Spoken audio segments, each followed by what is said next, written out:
What a bright sunny day. Mayong sinugatan bulan sa Disyembre. Di na maglugay, Pasko na po.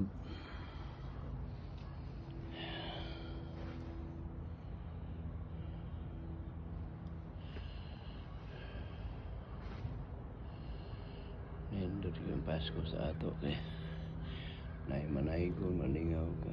Dinhi mo na lang wala. Igo na magdayan. Suga ala sa susbalo. Huwag na itamis pa sa Pasko sa Pilipinas.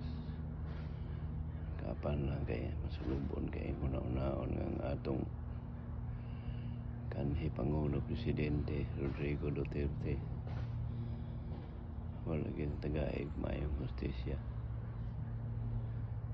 Nawat pun tayo balik niya tayo di kong Pilipinas. Yatag katarungan ay no na mayang serbisyo inyo ang ipapriso ka ng mga kurakot ng dagko. Laroy-laroy abot pa sa Amerika. O nag-iingon na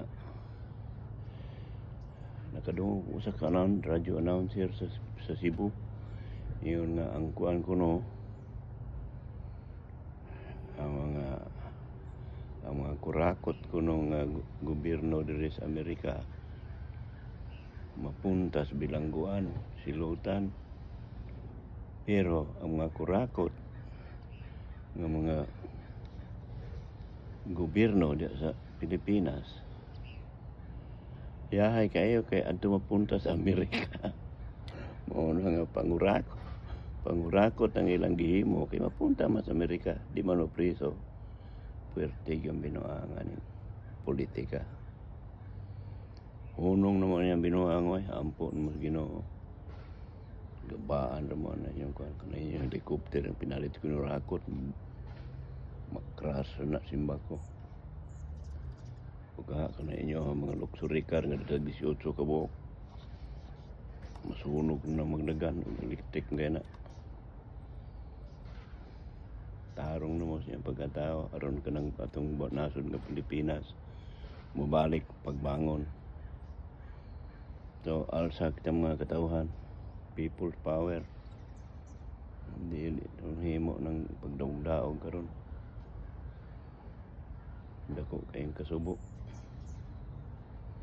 Okay, mao lang na akong ikasulti karong adlaw. Magsingabot na Pasko pero Ginoo na lang may balo. God bless us all. Take care everyone. Have a good day.